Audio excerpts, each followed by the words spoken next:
the pitch is looped towards shortstop. Petroselli's back. He's got it. The Red Sox win. And pandemonium on the field. Welcome to the Great American Collectibles Show, brought to you each week by the National Sports Collectors Convention. Join us every Wednesday evening at 6:30 Eastern Standard Time and get the latest news from the greatest experts in the sports collectibles world.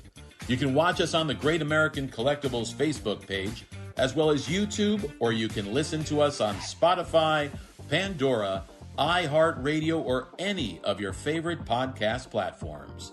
And now your hosts, award-winning sports collectibles author Tom Zappola and Red Sox Hall of Famer Rico Petroselli. Yeah. Yo, boys, how are you? Rick, you look Hey. good. Louis, you look good. Thank you. Actually, Hey. Rico, you look half good. You don't look that good. Well, I never look good. Never No, you did. look But good. You I'll look tell good. you, though, this has been a rough year for the Red Sox. Oh, now Jesus. they're playing Here we good, go. so I'm we gonna be happy because we may not, this is the first time where they're playing good. They won how many? Five in a row. No, they've won nine out of Well, 11. I'm They're not 9-2. I'm not saying they're going to get in the playoffs or anything like that. We don't know, but at least real true fans, true fans, Lou. Not. I am. Listen, I have more Oh, Red I know. Sox blood in me than you can imagine. Don't give me that stuff. Sure. Is it But, wrong that I've adopted the Dodgers for this year? I'm just going to root for the Dodgers. Just be done with it. Yeah, you can. Hey, Rick, I got a quick question for you before Yeah. we introduce our guest, Michael Variale, and then we have a very special guest, Al Crisafulli from Love of the Game Auctions, with a huge announcement. I may even bid on this, Ooh. but Huge announcement. Rick, question for you. Go ahead. You wrote for the first time that you've written something on Facebook. It was eloquent. It made sense. It was What's it the was critique? perfect. Yeah. Do you have it? Do you have a copy of that? Yeah. Because I was Well, going to it's say, still well, on my- hold on. The reason I was asking, I meant to call you because today's on deck with Rico question. Ask you your opinion on that. Oh, really? Yeah. Well, I would have to give it. They can read it. But no. That's great. That's great. Mike, how you doing, Michael? Michael Variale. All right. All right, Michael Variale from Sports Cards The Hobby is with us first. Michael, welcome. You've been on a couple of times, right? Yes, thank you for having me again. Really Not a appreciate problem. it. Michael, first question I have, how's the fishing up there with for stripers? Is it good? I actually haven't gone out. I think I've only been on my boat just a couple of times, and I've been busy, fortunately, with work. Why? this Where are summer. you, Michael? I'm in out on the east end of Long Island. Oh, all right. Excellent. Yeah, I bet there's some he's good in the stripes. rich. He's in the rich section. Well, Michael, I want to say I did catch a striper. The one striper that I caught had two heads because we're having an issue here in the Merrimack River that we're not going to talk about right now. But there's some two-headed fish going around. Anyways, let's talk about Sports Cards The Hobby. First question I have, Michael, before we get into some of the items, tell us about the library programs that you offer that you've been involved with. Oh, the library programs are fantastic. It's called the Ins and Outs of the Hobby. And for the guests who attend, it's catered to their needs. Sometimes they bring in different items. I'll give a whole spiel on education. It's mainly about educating because as a retired school teacher, I want to make sure I'm providing the proper information. Some of the items that have come in that I've got to check out have been really, really awesome items. One item in particularly is this Wayne Gretzky tops, plain day auto. Vincent, who came into the West Hampton Library show, said, I have this item. I handed Wayne the pen back in the early 80s when they were visiting at the Nassau Coliseum. So that's a really cool story. And Mike, go ahead. I'm sorry. No, I wanted to ask you about your Ken Griffey cards. Yeah, I mean, you had a slew of Ken Griffey cards. But he gets no respect. That's not true, but you know what I'm saying. You don't hear much of him. I got MLB, and when they have a Seattle game on, he has an ad on. It's mostly in Seattle. He does. You never hear from this kid. This kid was a great player. These are great cards, man. And by the way, Michael, I'd be remiss in not saying that Michael, Rico and I were very heavily involved for a couple of years with Lucy's Love Bus, and it's up here in the Boston area. It's a children's cancer organization that they provide all kinds of fun stuff for kids that are undergoing treatment. And they had their big butterfly auction a couple of months ago, and Michael was nice enough to donate a Ken Griffey rookie card, PSA 9, that was signed. Wow. That was really cool, Michael. And by the way, that was by far the biggest auction item in the auction. So awesome. Thank you very much. Good to raise money. And I saw that card again from with Paul. Well, you know who bought the Paul Borges? Yeah. Paul Borges bought the card. He's a great guy, Paul. We had fun. You know, I told Paul about the auction. He says, I'm going to buy that card. So Paul bought the card. So that was good. Yeah. Well, Griffey is he's something. He was something. So what are some of the offerings you have, Mike? Go. The two Griffey items that I think are hot items. One is the 1987 Bellingham PSA 10 with the 10 auto. Yeah. There's only 12 of these that exist. Another Griffey card that I think is a hot item, whoops, sorry about that, is this 1989 Tiffany Bowman 9.5 Auto 10. Now, why is this significant? Because there are only 2 PSA 10s and only 4 of these in a Bowman 9.5. Print run is only about 6,000. So when you compare that to the modern cards of players who really haven't done anything, I think there's a more of a trajectory of these cards going. You were mentioning to me that you've seen a pretty good spike. And some other people have mentioned too in Ricky Henderson cards. Are you seeing that? I think the big notice is the on-card autos of the players from the 80s and 90s when they didn't sign the cards like they do today. Obviously, like the Gretzky card was a playing day auto, so it may have more value than as opposed to post-playing day. But this Ricky Henderson in particular is super rare. This is a 1980 Ricky Henderson PSA 9 with a 10 auto. It's a pop 45 with only one 10-10. The difference here is this is one of 2 with an extra inscription.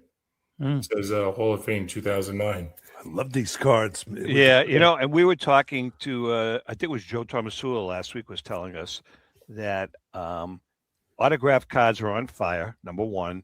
And number two, as you said, Michael, period autographs are definitely worth more. So 1955 Mickey Mantle card signed in 1955 by Mickey Mantle is worth more than a 1955 Mickey Mantle signed in 1967 in Sharpie by Mickey Mantle. Yeah. Right. Rico, did you sign? Do you remember signing?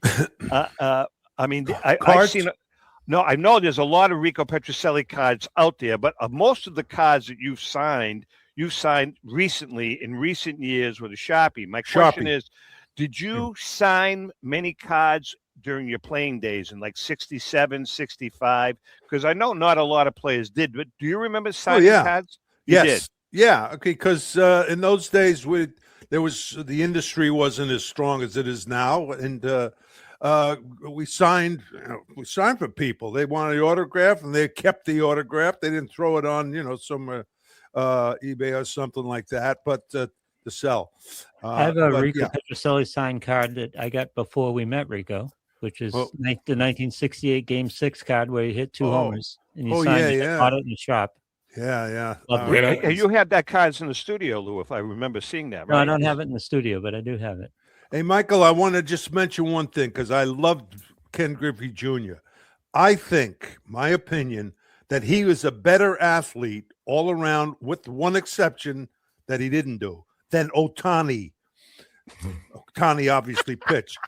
I love this. I love the looks on Lou's face. Listen, that's my opinion. He is better. Ohtani's a great player. Ken Griffey never got the real because he played in Seattle most of the time.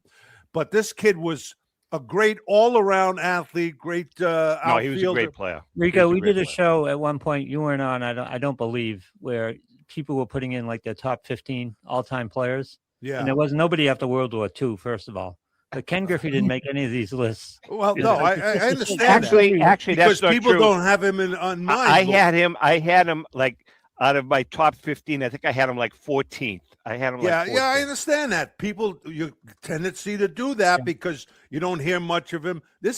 Look at his stats. Of course, Ohtani being a pitcher as well. No, I understand all you know that the whole deal. 50, but I'm telling season. you, come on. this kid was just great. All right, let's get back to Michael. Michael, what else do you have? Well, I know that I'm in a Red Sox Nation studio right here. I'd be remiss not to show you a Roger Clemens Tiffany 910. Now, there are no 1010s for the Roger Clemens. There are only 11 of those cards. So is that card pre or post Peds? This would be post. Let me ask you a question about the signatures, Michael. Would you rather have a career era signature or a Hall of Fame signature like the one you showed us with Ricky Henderson? I think I like the Gretzky card. I like the playing day auto. Yeah. But the fact is that Ricky Henderson's not signing anymore. Yeah. And when these players go on, I think that's when they'll shoot up in value. Very cool. So that's Michael. So how I mean, if people want to buy cards from you, how do they do it? They go onto your website. I know you've started going to shows now, correct? Yeah, we've been doing. Well, we take the summer off because of my other work. Right. But they could always. People always reaching out to me, given their opinions or want my opinion on something. So they could always reach out to me either the website, Sports Cards the Hobby, or on Instagram or Facebook. They can call or text me, 631-339-0900. Before we let Michael go, there are DJs and there are DJs, as you guys know. We've all been to weddings with DJs. Michael, I got to say, Michael, I watch your Facebook stuff. Louis, you can appreciate this. And Rico, you are a musician too. So he doesn't Michael's one of these guys, if he's doing a wedding, he's not up there just spinning, records. What he has up there is he'll have a drummer. He'll be doing, the DJing stuff. He'll have a sax player.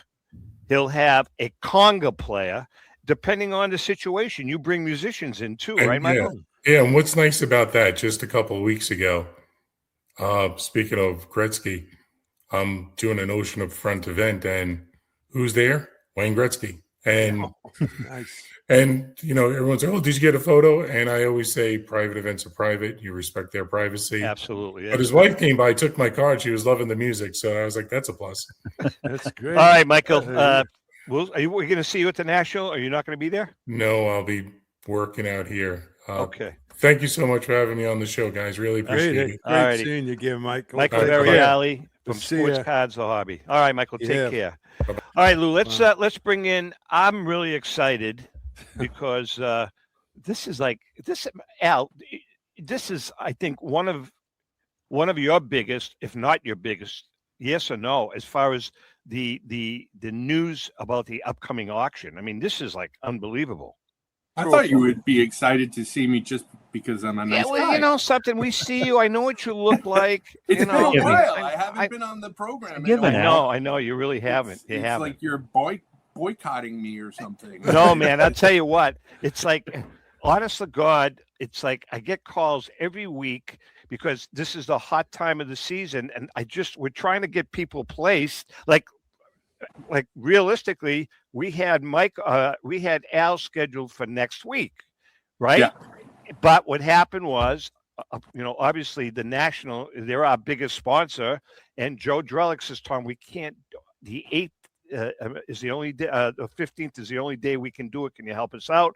I reached out to Al, and Al was gracious enough to come on today instead of next week. So But anyway, I got bumped by Joe. Is that what happened? Is that what you got bumped by Joe Drellick in the National Sports Collectors Convention? As a matter of fact, he said, if you don't let by a good guy, I know, you really did. All right, let's talk about this. You can kind of give an overview of what the card is that you're offering. I haven't said a word. Lou knows, Rico knows, but then I want to get into specifics about what was done to the card. Sure. Well, it's I'm thrilled to announce, and the news just broke today, that in our summer auction we're going to have our first ever T206 Wagner, which I'm really, really excited about. And it is a fantastic card. It is a beautiful card. It's also going to be a controversial card. So you know, I'm excited about the whole thing. I think it's going to be really neat. Well, the card, you know, you're saying it's going to be a controversial card. I am, and I know you are too. We've talked about this. Rico's talked about it. Lou, we've talked about it ad nauseum with everybody. We all have a real problem with cards that are trimmed, cards that are altered. That's another category. I'm putting those cards in another category because, and I'm going to use a Monet as an example. Okay. Sure. What was he, a second baseman for the Cubs? Frank Monet. He played for Let me Philly. get into art. Hey, I'll tell you how. No, go ahead. You buy a Monet, and I've seen it on Antiques Roadshow 1,000 times. People will buy a beautiful piece of art, and they say, okay, it's worth $50,000. Yeah. However, if you get it restored, it's going to be worth $100,000. Now, there's a big difference, in my opinion, and correct me if I'm wrong, Al. No, big difference between altering something and restoring something.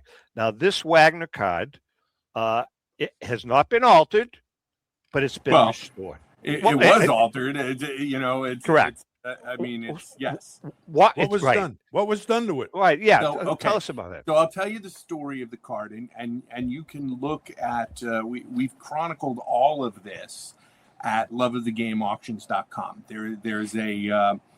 There's a whole section devoted to this card, its story, and the Wagner in general, and the legend of the Wagner, and all of this. So I'll try and be brief. But we've been able to trace this card all the way back to the mid-1970s when it walked into a card shop in New Jersey as part of a collection. And at that time, and everybody who studies Wagner's has seen a photo of this card in its past state. It was trimmed all around Wagner's head and bust. So all it was Wagner's head and shoulders, and then the bottom border of the card. So it was missing the background. It was missing the left and right edge as well as the top edge. The card shop owners bought it for $1 in 1975. They advertised it in SCD. We were actually able to find an old ad in a 76 issue of SCD where they were offering this card, which was ultimately purchased by Rob Lifson of Robert Edward Auctions. But at the time, there was no Rob was just a kid, and he kept this card in his collection for a while. He used to keep it in a binder with a complete T206 behind it, so that it looked like a full card. And at some point along the way, he sold that card to Richard Gelman, who is the son of Woody Gelman, the Topps art director. Yep. And then it stayed in Richard's collection for like 20 years, and then was ultimately sold at auction in the mid 90s, and then it disappeared. Okay, so there are images of this card in its original state out there on the internet, but nobody knew what happened to it for years. And ultimately what happened to it is in the late 90s, it was professionally restored. It was expertly restored. It was given its full background and borders and edges and everything, and is a beautiful card that has been in the collection of Keith Olbermann for all of this time. And now hold on, Al. Is Keith? I wanted to be sure that I read it correctly. So Keith obviously is the one that procured the card. Is Keith the person that had it restored? No, okay. No. So Keith and Keith actually tells a story. He's actually written an essay about this card on our website. But ultimately, what happened was there was an article in. Do you remember VCBC magazine? No. Vintage and Classic Baseball Collector, I think, was what it stood for. There was an article there in that publication. It was their most popular issue about card restoration. It was a very controversial article because the person who was interviewed for that article talked about open card restoration. In other words, doing restoration to cards that have been damaged, that are degrading, that sort of thing, and restoring them back to their original appearance, right? But being open about it, the way they're open about it in every other collectible that there is. Right. Antique automobiles, musical instruments, comic books, movie posters, they all accept restoration that's open, right? Right. We're not talking about like deceptively trimming or rebuilding corners and not telling you. We're talking about restoring a card.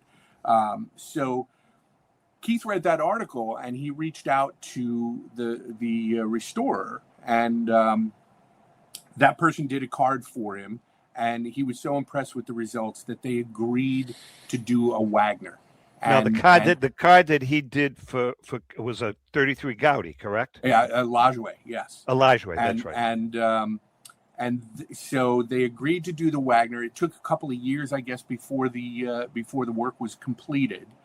And when Keith got the card, the restoration was so good that he wanted to know more about it. He wasn't sure what he had, and he had never seen the die cut Wagner. He had never seen that's what they called it, the Wagner in its altered state.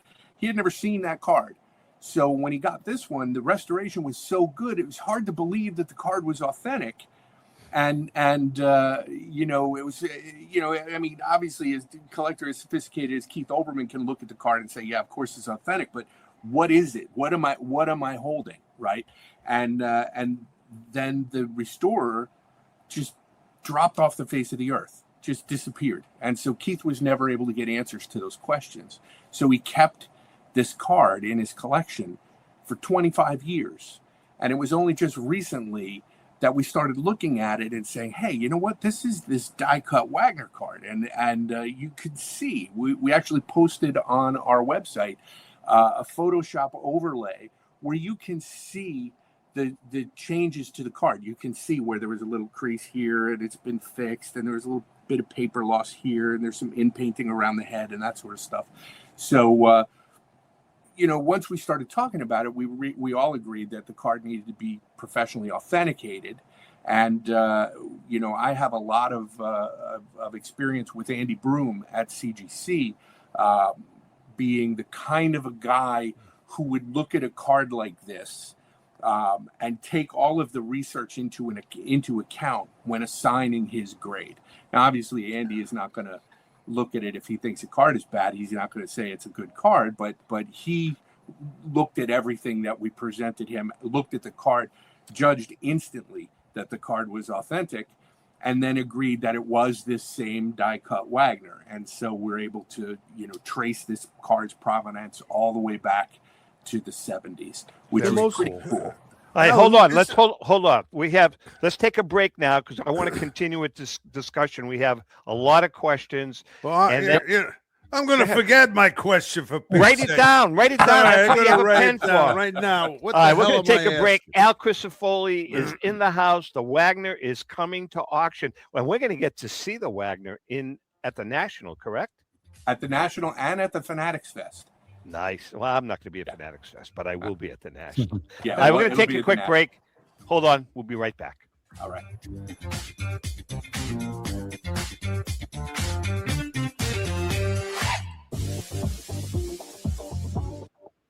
Brian Drent and the staff at Denver's Mile High Card Company have led the charge in the collectibles hobby.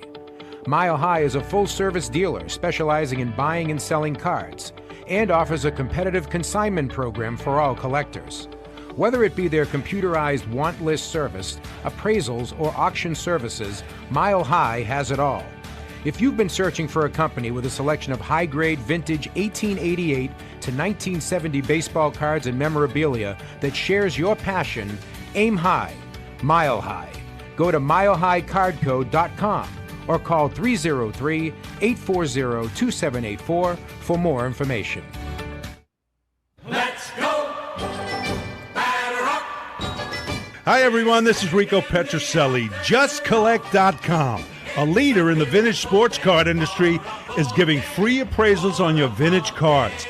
They'll evaluate your collection for free and let you know the value of it at no cost and no obligation. If you're ready to sell, JustCollect.com will offer you industry-leading prices to buy your card collection. To begin your free baseball card appraisal, visit JustCollect.com or call them at 732-828-2261. That's JustCollect.com for your free vintage card appraisals and top buy prices for your cards. Check out JustCollect.com today. Hi, this is Dan from Memory Lane Auctions, here to remind you that the renowned Memory Lane Collectibles Company has served as a beacon of light to the collecting community for the past several decades. Indeed, folks, it has been our utmost privilege and pleasure to provide the most enthusiastic collectors with an abundance of the finest sports cards and memorabilia for America's most coveted sports personalities via our world-class auctions.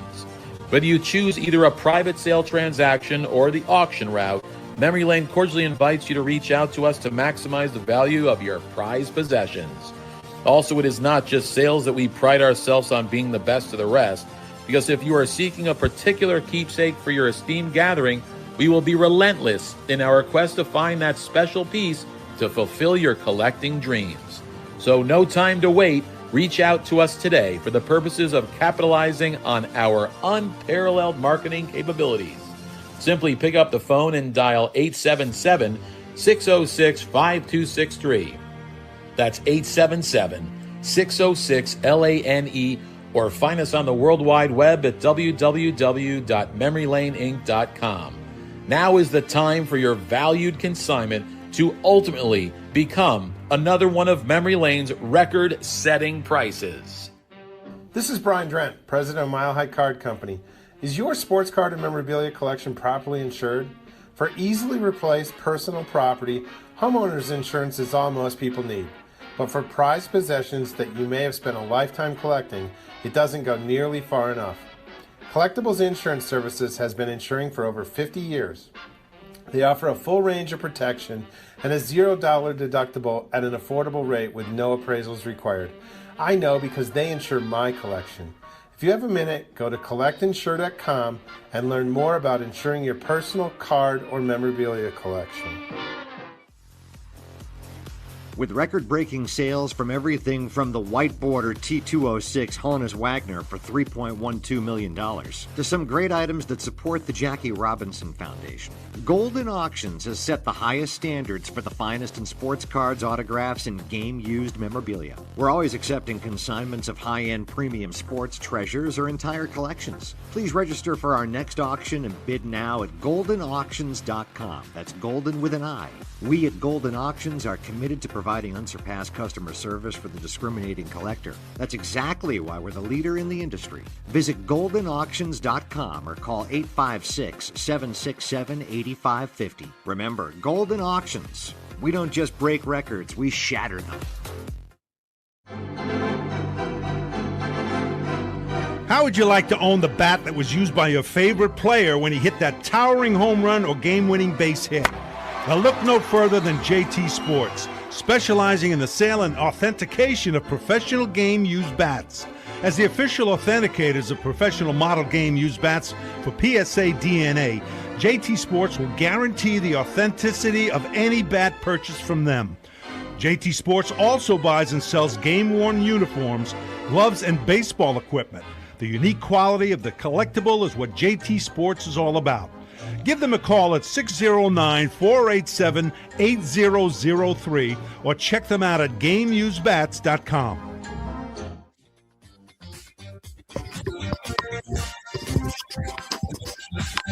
Okay, we are back. Louis, did you get my email? I did not, but I will check it. I'm sorry. Oh, yeah. I sent you an image. Yes, this morning, yes. No, just 5 minutes ago. No. I sent you an I don't image. check my phone during the show, Tom. Well, I emailed it to you. The reason being is if you can pull this off over the next 35, 40 minutes, I sent you an image of the very card that we're talking about. I don't know if you can pull off that miracle, but if you can, fine. If you can't, not a problem. Okay. I got the question I had for Al was, isn't in any card, isn't the player's image on the card the most important thing? Sure. Yeah. I mean, so if you got that image of Wagner. Except that image of you, Rico. But you remember that ugly card? That one card? There are no ugly cards of Rico. There's one. My last card. I can. And that was because the guy that took the picture was pissed off at him. Yeah, so he got mad at me. He purposely Topps purposely used that. But seriously, no, I'm going to tell you. I'm going to say something right now that may kick me off the show. And that is industry. No, not about Mickey Mantle's rookie card. To me, it doesn't really look like Mickey Mantle. You're talking about the Topps. Well, yeah. What's the Mickey Mantle not the rookie Bowman. card? Well, not the Bowman, the Topps. Yeah. Well, that's because it's artwork. I know, but I'm not saying it doesn't look at all like him. What you're saying Mantle had a softer face, even as a kid. Well, actually, he's making a good point, Al. Hear me out. I mean, the actual image of Wagner, the actual image was who took it? Was Conlon, right? Horner. Right. The Horner image does that image appear anywhere on a card? The actual image? Yes, it's on the Ramley, the T204 Ramley. It's that's a photographic image. It's also, I believe, on his.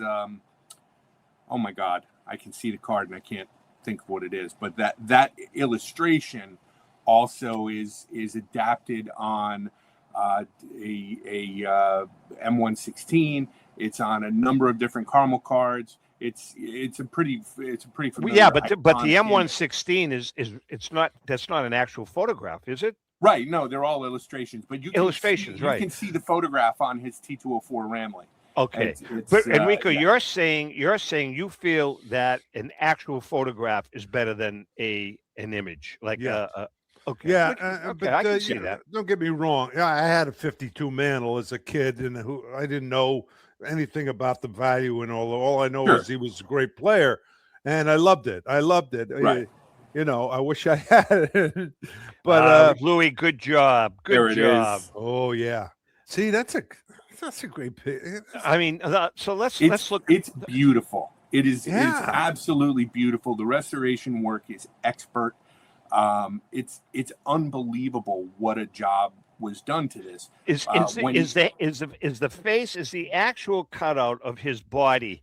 Yeah. Is it raised? Is it raised, Al, off of the background? It's not that it's raised, okay? So, but if you had the card ungraded in your hand and you ran your finger around where the image is, you could feel it. You would feel what you're feeling is actually very light but meticulous in painting that was done, because some of that card, when it was die cut, the very edges of Wagner's face. I mean, imagine some little kid taking a pair of scissors in 1910 or 1920, they're not going to be completely precise. So there were a couple of areas where there was some paper loss around the edge that was treated with expert in painting.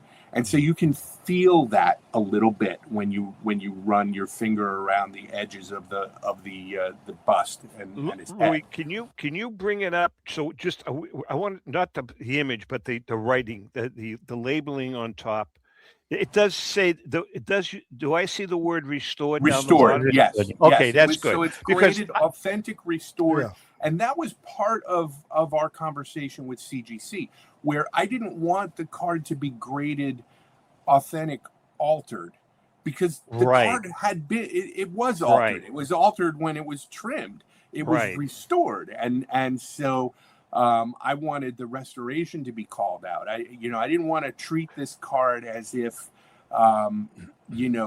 it was doctored, because that's not what happened to this card. There's obviously a whole litany of questions that this card is going to bring out, and so I wanted to be able to start. I think, Al, you hit it on the head, Al. I think the important thing is being upfront and honest about it. Yeah. And calling it restored or calling it trimmed or whatever. It's really, Al, what argument is out there? I don't see an argument. As long as it says authentic restored, there's really no gray area there. Yeah, but you don't know the worth, Al, don't you? I mean, you won't know the worth until somebody makes a bid. There have been other restored Wagners that have been sold. There have been other altered Wagners that have been sold. Right.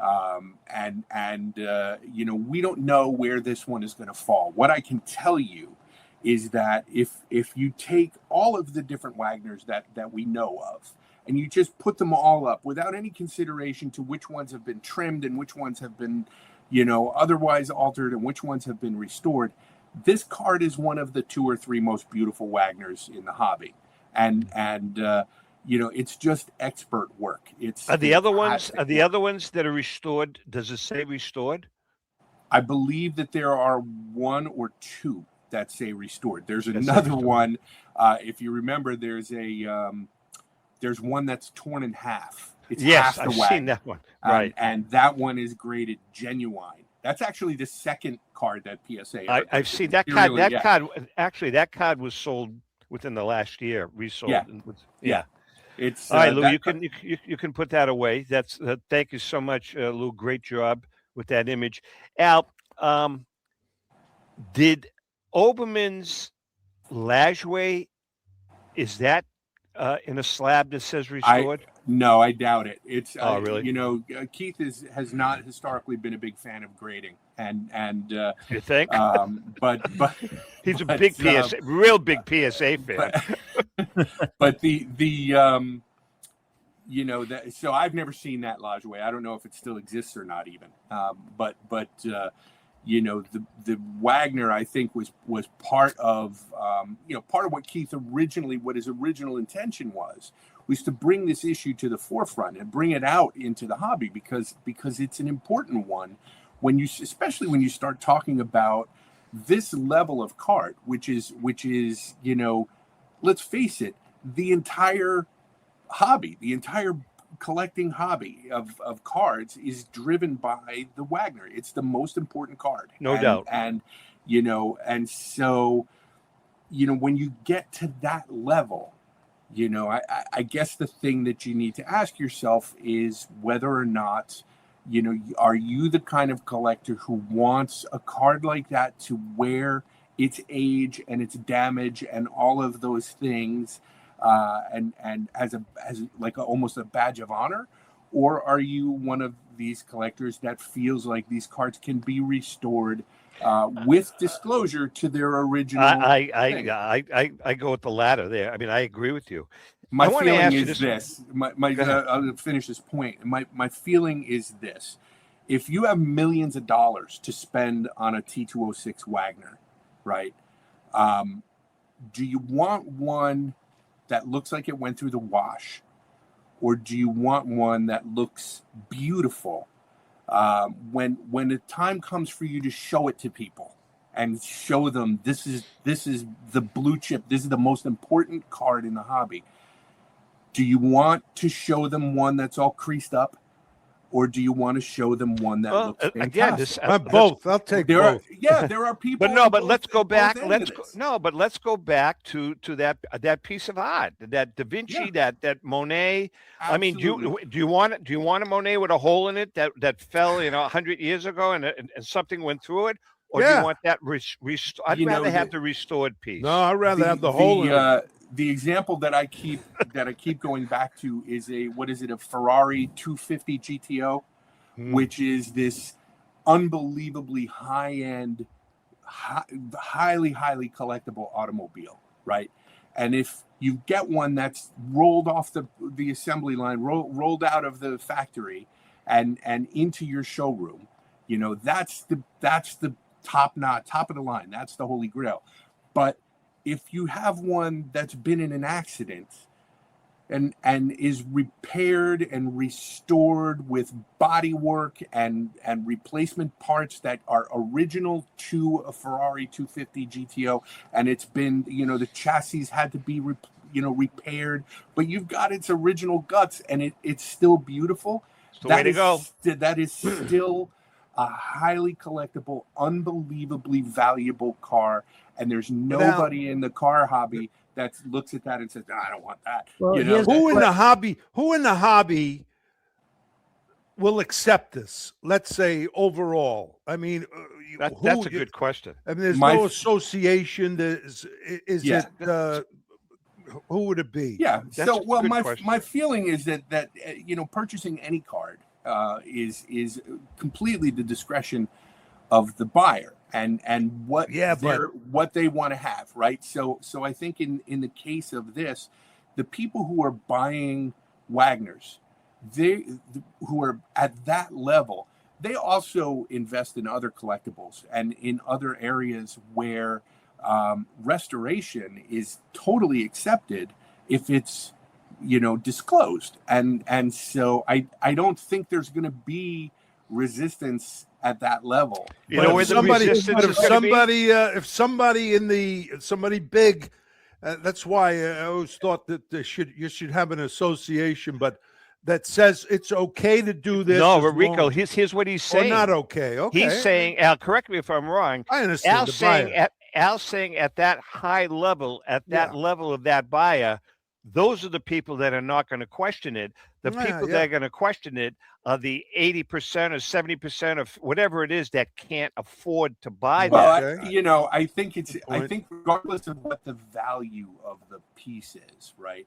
I think the conversation is a conversation that needs to be had, because the fact that we're not talking about a 1980 Topps Jim Palmer is just inconsequential. Like somebody could do this to a 1980 Topps Jim Palmer also, and so the question becomes, if that is disclosed, and if you look at our website, we're showing you the original card, what it used to look like. We're showing you what it looks like now. We're actually showing you infrared, the card under infrared light, so you can see where the inpainting is. We are being completely upfront with the restoration. It's all described in the auction description. Keith has written an essay where he describes what was done to the card. That's part of this. Well, here's my question about this and what it's going to do to the market going forward. You talk about this card that was die cut. The player was cut out of it. I understand that. A card that's torn in half, restore it, no problem. But at a point in the market where they become valuable and someone who's holding a Honus Wagner 5 or 6 or 6.5 and wants to restore it because there's more money involved in that, we're taking reasonably good cards out of the market a little bit. So the question is, are we taking it out of the market? First of all, the question is that being done now? No. Is that being no? Is our high-end cards being altered now without disclosure? Because without disclosure, because what we have here is I have a photo of the 1892 New York Giants in my collection. I collect, you can see behind me, I collect 19th century large format pieces. So I have this photo that I purchased in an auction. It's an albumin photo that had been mounted in a wooden frame, and it was very acidic. So the photo itself was damaged and discolored. It had been separated from its mount, so it had become destabilized. There were a few holes in it that were also, threatening to tear the piece. I took that photo, purchased it, and then I sent it to a professional conservator who is able to clean some of the acid, the discoloration off the photo, stabilize it with Japanese rice paper on the back, fix those holes and inpaint them, and then remount it. And now it's in an acid-free environment behind museum glass in a frame. If I hadn't done those things to that card or to that photo, it would have likely continued to degrade and continued to disintegrate. So there's a certain amount of stabilization that's being done by that level of restoration. And I think that's what's happening here with this card as well, where you have essentially the bust and the head of Wagner, which is not in any kind of a holder. And now you've got an actual card where it's all been stabilized and restored and brought back to its original form. So personally, I think there's a difference between that kind of work and, taking a VGX card and turning it into an X-Mint card by rebuilding the corners. And I think, Lou, I get what you're saying, that like, does this start a slippery slope? And do we get into this thing where every card is restored? I think that you can look at comics, you can look at musical instruments, important manuscripts, historical documents, maps, fine art. You can look at all of these other collectible areas and see how open restoration has impacted the market. Yeah, there is some, there are some pieces that get restored that maybe they would have been fine the way they were.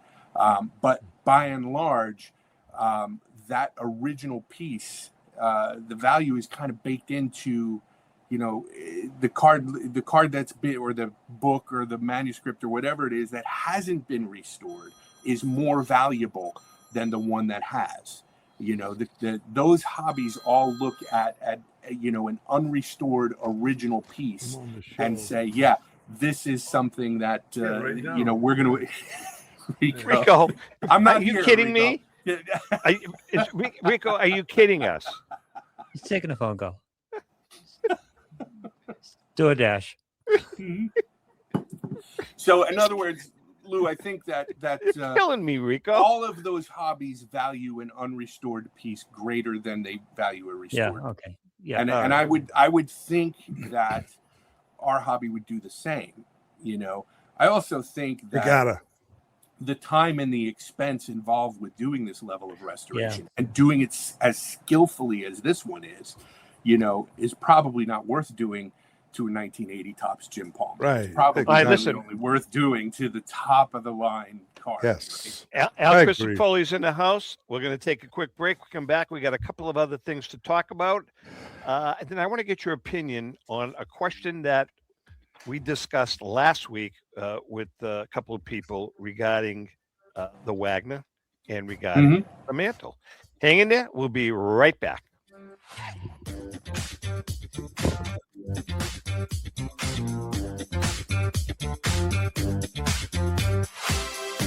This is Brian Drent, president of Mile High Card Company. Is your sports card and memorabilia collection properly insured? For easily replaced personal property, homeowners insurance is all most people need. But for prized possessions that you may have spent a lifetime collecting, it doesn't go nearly far enough. Collectibles Insurance Services has been insuring for over 50 years. They offer a full range of protection and a $0 deductible at an affordable rate with no appraisals required. I know because they insure my collection.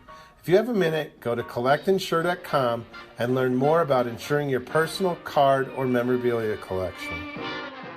Pristine Auction is a family-owned and operated online auction specializing in autographed memorabilia, sports cards, coins, art, and collectibles.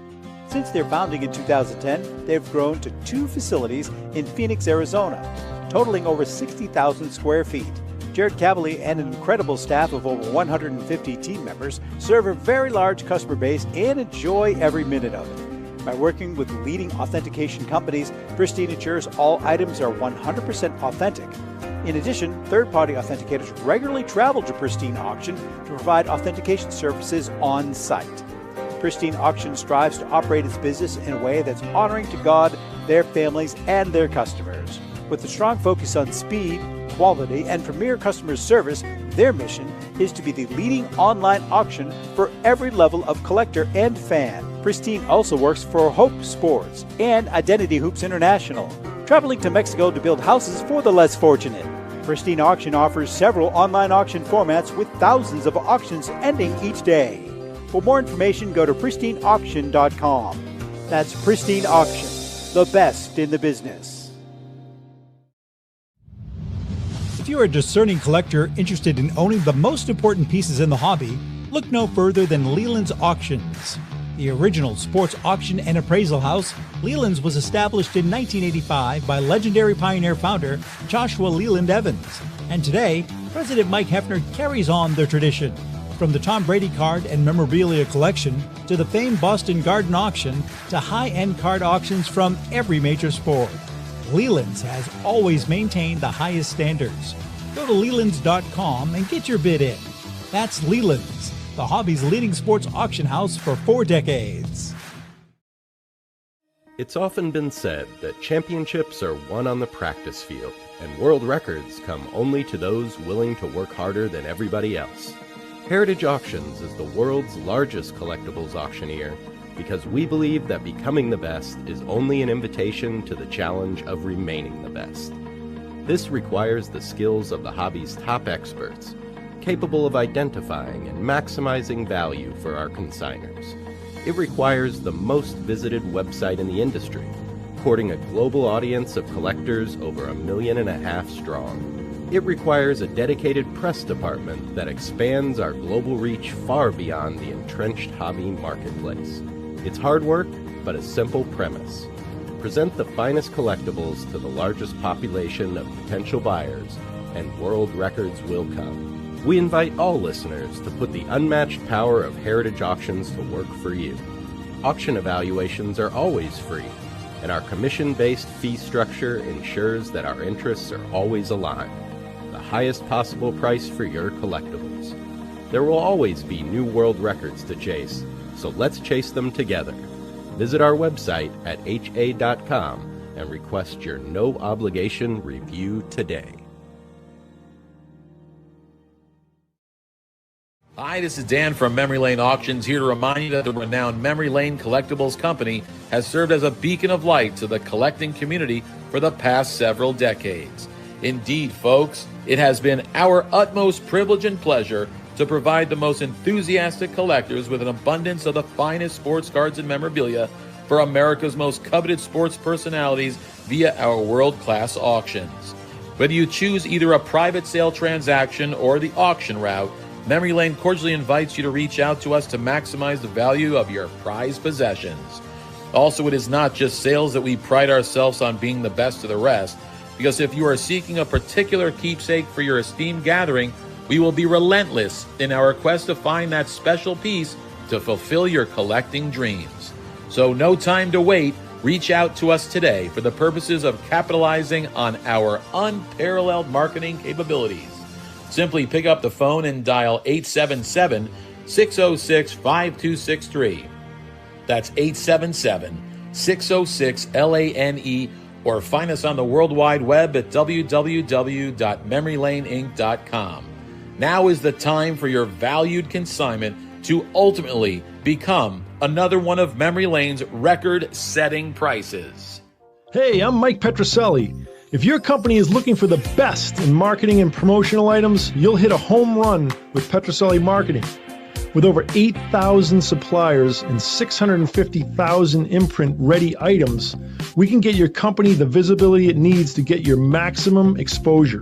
Whether it be office promotions, wearables, automotive, sports items, and everything in between, Petroselli Marketing can do it all. Our design staff will even work with you from concept to delivery and customize your products. At Petroselli Marketing Group, we will get your brand in front of your audience. Contact us at info@petrosellimkt.com or call us at 603-880-3202. That's Petroselli Marketing, where no dream is impossible.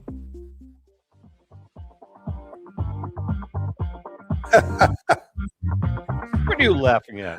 No, my son. That picture we did an interview with a guy.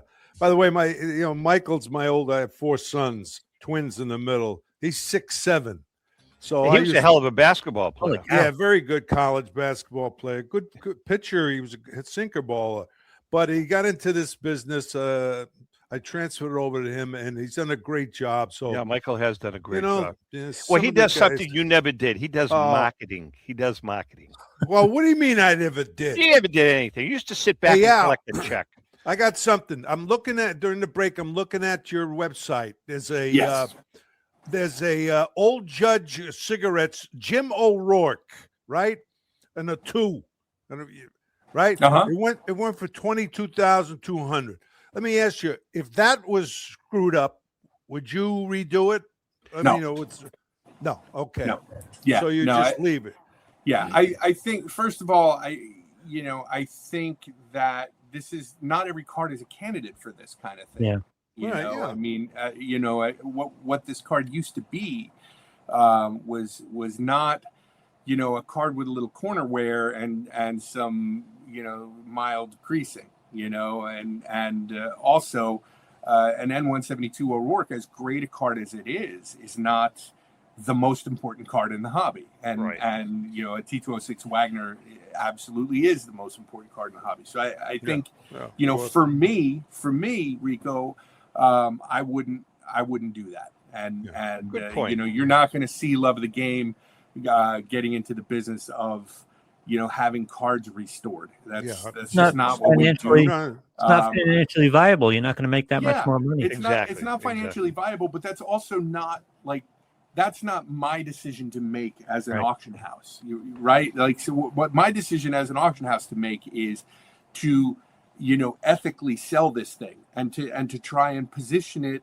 with all of the information so that buyers can make a decision that they're comfortable making. And so, what you're not going to see me do is, try and say, oh, look, it's a 6, That's why the business needs an association. I'll tell you why, because in its charter, you would say they're not allowed to restore, et cetera, et cetera. Right. And so now you have, here it is, gang, somebody gets caught restoring, whatever penalty. There's been a lot of discussion about a hobby association over the years. I sat in a meeting in the 90s. I sat in a meeting in the corporate offices of a giant company that doesn't exist anymore, with a bunch of other collectors, with the goal of putting together a hobby association. And ultimately, what it always comes down to is who gets to be in charge of that and what is their agenda, and who gets to be a part of that association. The owners, you guys are the board. But you know what I'm saying. But are we all ethical enough to deserve to be in that role? Well, that's a good question. I think I know you are anyway. There was one I can tell you when I was sitting in that room where we were going to be talking about this association to discuss the ethics of the hobby, right? Yeah. And I'm sitting in there, and the pizza guy shows up. Pizza guy shows up with a couple of pizzas, and then there's a knock on the door, and the door opens, and 2 people walk into the room who I knew, and as soon as they walked in, I was like, "Oh, well, that takes care of this." That's good. This these is 2 going guys down have the no chute. business being in this room, and All right. so I was like, "Oh, all right, listen, we're chatting with Al Crisafulli. We've been touting it for a couple of months now. Everybody kind of knows that we're real excited, and Al's been part of it. Ellen and I are going to be launching our final book at the 2027 National. We're real excited about it. It's called Legendary Finds and Sports Collecting Treasures. And we're excited, and Al's been a big part of it. All of the auction houses, private collectors, everybody's kind of stepped up to the plate. It's going to be a cool book. There's some great backstories to some of the greatest finds, that exist. But I wanted to take a minute to talk about our series of award-winning sports collectibles books, Lewis. Over the years, Ellen and I, along with longtime hobby legend Joe Orlando, John Mallory, our own Lou Blasi, who else? and some other people. We've been fortunate Frank enough. Monet, Jack Monet. Yeah, exactly. We've been fortunate enough to win 12 national awards with our book series, including the prestigious Ben Franklin Award, which is the highest honor you can get in the independent publishing world. So we're especially proud of these books because they're filled with amazing stories and great sports cards and information, memorabilia information. And if you'd like to add one to, or even the entire collection to your library, you can get them at tomzappelinmedia.com, tomzappelinmedia.com. And I think you're going to love them. As I said, several of the books, periodically we have them on sale. I think a couple of them are on sale right now. I know the Diamondbacks collection is on sale. The only book that is out of print, quite frankly, is our first book, the T206 collection, The Players and Their Stories. And the reason being, we sold the rights to that book probably about 8 years ago. There is another second printing of that book by Derek Hogue. It's a great book, and you can go to Derek's site to purchase that book. But if you want some good books, great Christmas gifts, go to tomzappelinmedia.com, and you can pick them up and hopefully add them to your collection. All right, listen, a couple of things I want to chat about. First of all, it's Rico, let's do our segment now. It's time for our segment On Deck with Rico, brought to us each week by our good friend Brian Dwyer and the great staff at REA Auctions. Don't forget to get your bid in by going to collectrea.com. That's Robert Edward Auctions for extraordinary results and extraordinary service. All right, Rico, this question was submitted by a guy. His name is Paul Malone. It says, Rico, you managed for years at the AAA level. What changes would you make as a manager with this current Red Sox team? Well, it's not so much changes as an addition. Certainly, I would like to get another power type hitter, which really helps. A lot of people don't realize that when that's a particular hitter, your big hitter, let's say in my day, Carl Yastrzemski or Fisk or, whomever, it helps your lineup. When he's out, they pitch a little differently. They're not, their pitches a little more aggressive. They don't want to get to that guy, who's gonna win a game for you. They don't want him to win it. So anyway, there's a lot of good things happening right now. They're hitting well, but you could always use more pitching. But I think they're going to try to go after a hitter, a power type hitter, and I'm not sure if they'll spend the money, but that's one thing. I mean, you could be here an hour. You know what's sad though, Rick? They had one, and they let him go for nothing. His name was Kyle Schwarber, and they let him go. Well, that's one. Yeah, that's not just one, but Devers. A lot of people don't like Devers, but what, Louis? He would have owned this town, Kyle Schwarber. Of course. I mean, he owned it for a year. He owned it. Oh, there's no doubt. Let me ask you this, Rico. If we're going to add a bat, and I'll jump in here, brother. Let's put the money aside here for the moment and assume they're willing to spend, which is a big assumption. Where are you going to get him? Are you going to get him at third base? Are you going to get him in the middle infield? Are you going to bring in another outfielder? Is Contreras okay at first? You got to trade. You got to trade some of the outfielders. Yeah. You're not a Durant fan at all. I am. So I like him. I like Durant. I thought he was. I'm not saying I wouldn't trade him. We're not saying in the right deal. It all depends, Lou, who's available. Yeah, it all depends on who's available, and they need like I said, another right-handed bat. You got the kid in center field. He's going to be a hell of a player. He's good right now. Cedeno, Rafaela. He's what is he? 23 years old. By the time these guys get to 25, 26 years old, they're so much stronger, so much wiser, and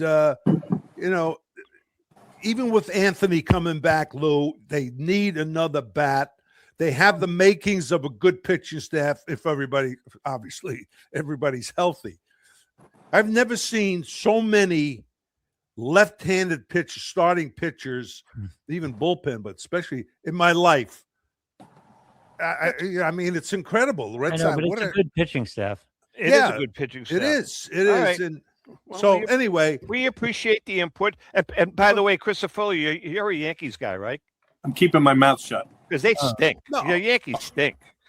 I mean, they're well, awful. you know, and, they and need. yet you're looking up at them in the standings. That's correct. Well, no, actually, if you hold the newspaper upside down, we have this thing here in the office that Carrie, one of our inventory person, it's called the Race to 90, and he's a Twins fan.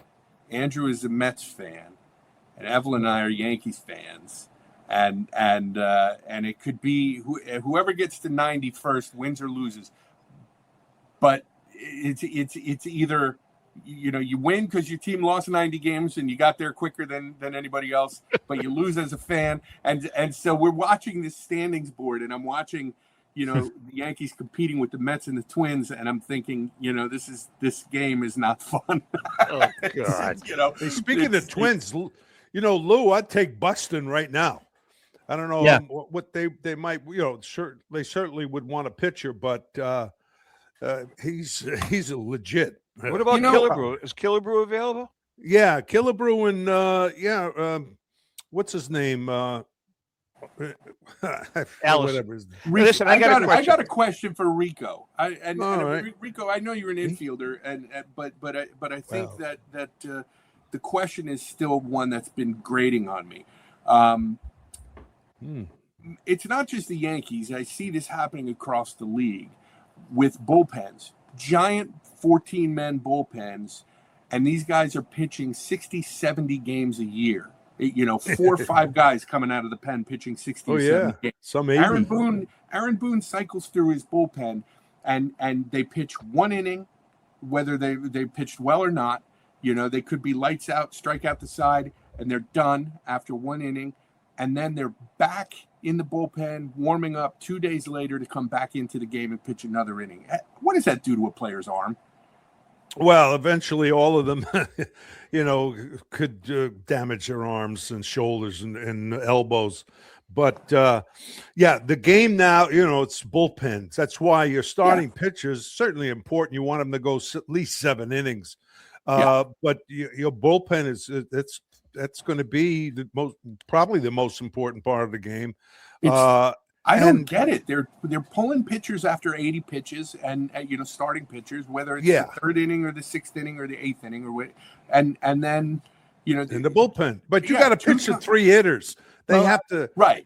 I know everybody hates analytics, but the answer to the question about 80 pitchers or 85 pitchers or 95 pitchers is 3rd time through the order. And go look at the stats. Yeah, go look at the stats for every pitcher. It's a real thing. And that's true.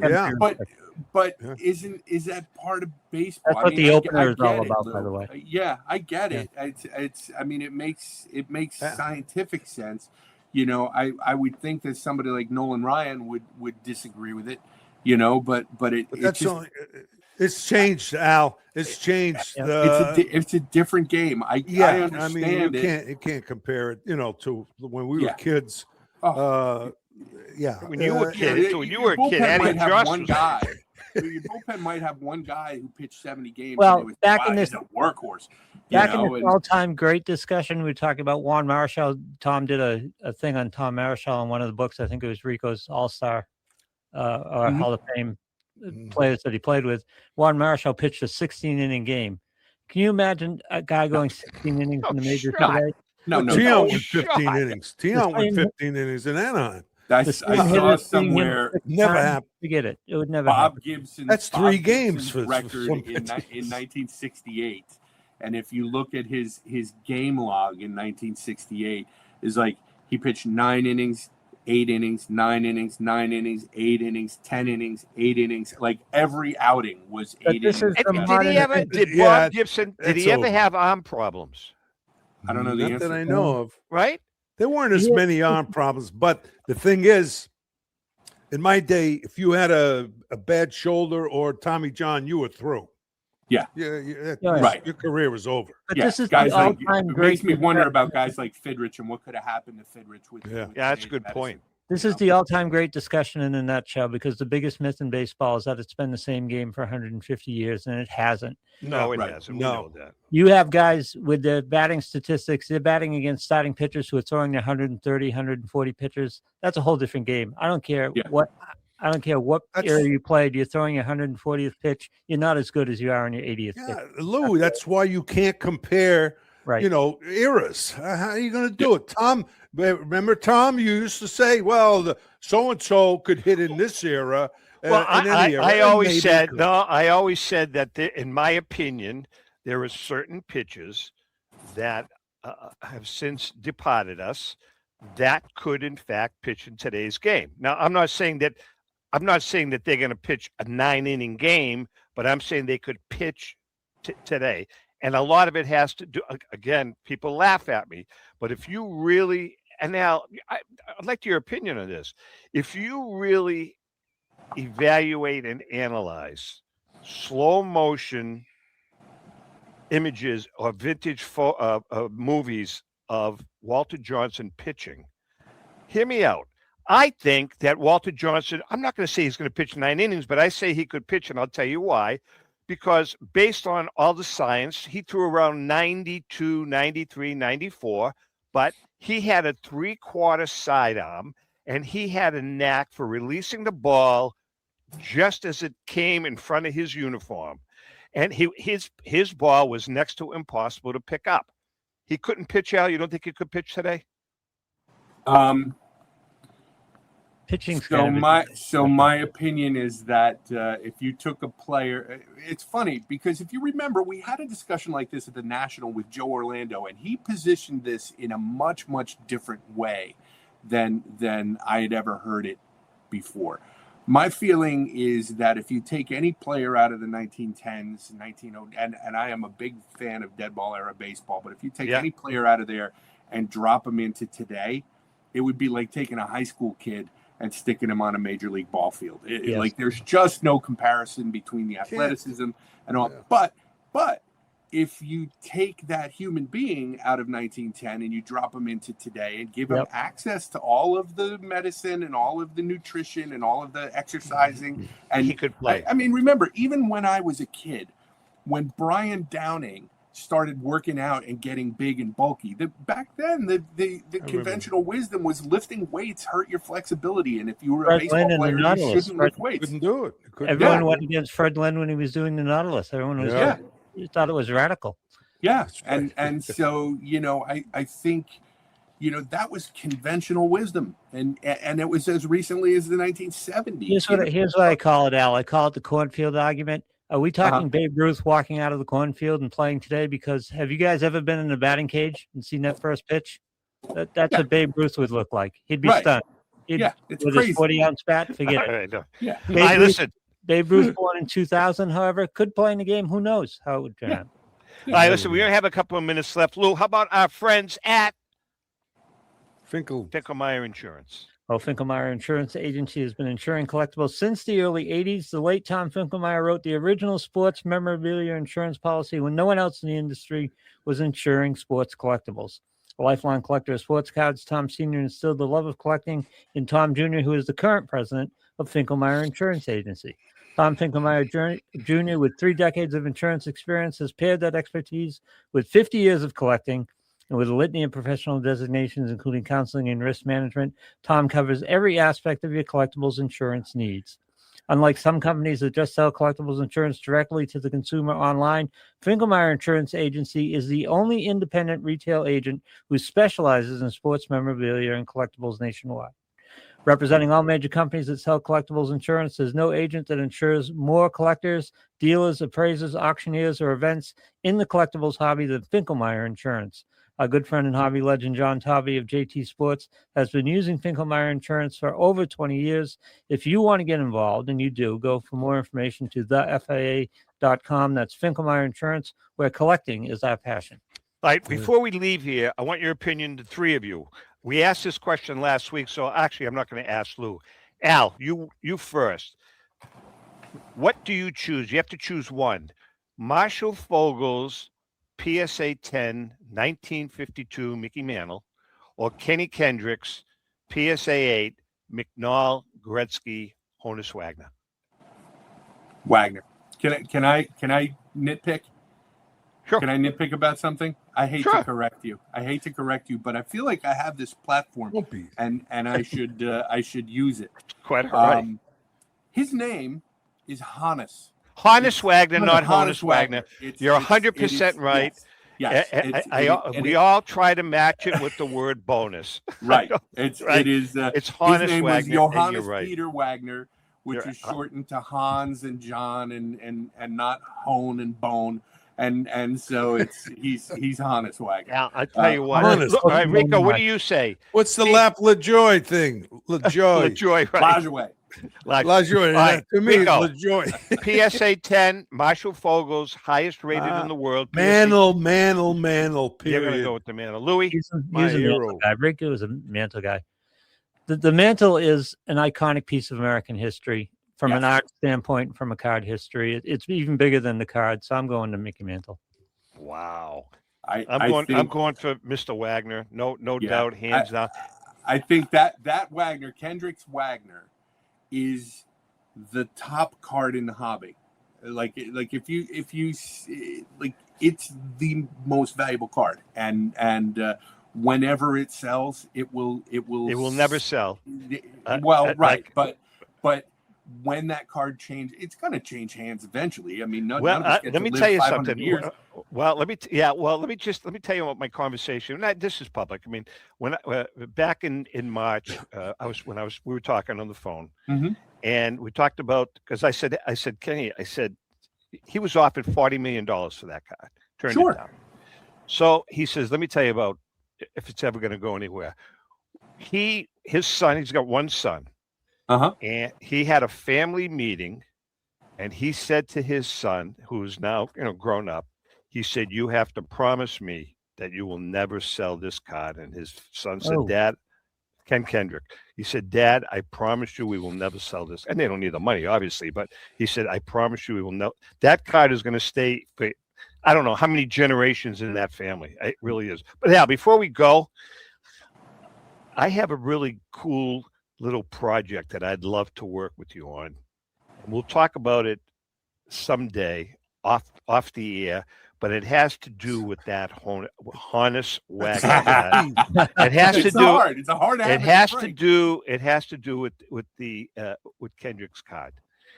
There's a great backstory to it that we've been working on, Ellen and I, for 6 months, and there's a few dots we can't connect, but there's some really cool information that we have with the help of Ken on that shot. Pal. Some really cool stuff that dates back quite far. With that being said, don't tell anybody. You told the whole story already. No. I didn't tell anyone near the story. But listen, we're going to see you at the National with Honus Wagner's card. I don't like Honus. Wagner will be at the National at the CGC booth, as well as at the Fanatics Festival at the CGC booth. Is Oberman going to be there? He'll be at Fanatics Festival. He will. I don't think he'll be there for the whole time, but he'll be there for some of it. And all right, Al, when people, when does this auction start? Auction's just a couple weeks away, and it closes on August 8th. So bid strong. Rico, can you lend me a few bucks? I will. All I have. That's all I have. Start a GoFundMe. There we go. All right. Love of the Game Auctions. It's loveofthegameauctions.com, right? .com, or you could just do lotgauctions.com, and either one will get you there. All right, brother. We love having you. You have been one of the bright lights on this show of many dark lights. Thanks a lot, Lou. With no respect. What is this? He's absolutely right. Always good to see you guys. Rico, you're going to be at the National? No, I can't. Got a bad back. Hold on, Al. You know why he can't? No. Yeah. He looks at. Okay, here's what the Red Sox are going to pay me for appearances, and here's what Tom is going to pay me for appearances. No, it's not You're that. lying. I can't. I got a bad back. I can't sit. No, I wish I could be there. I get it.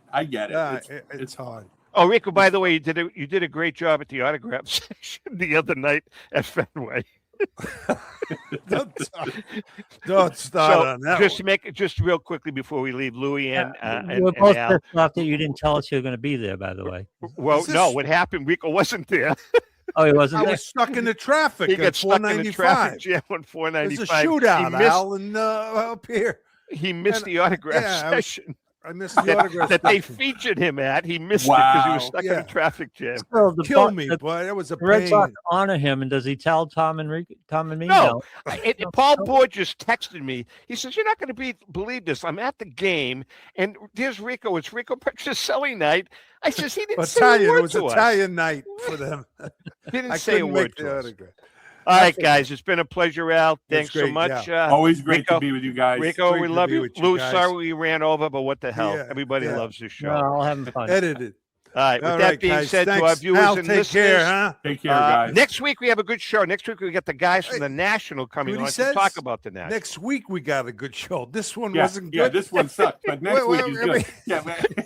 All right. With that being All said, right, happy collecting. Happy Christmas, he was going to say. Hey.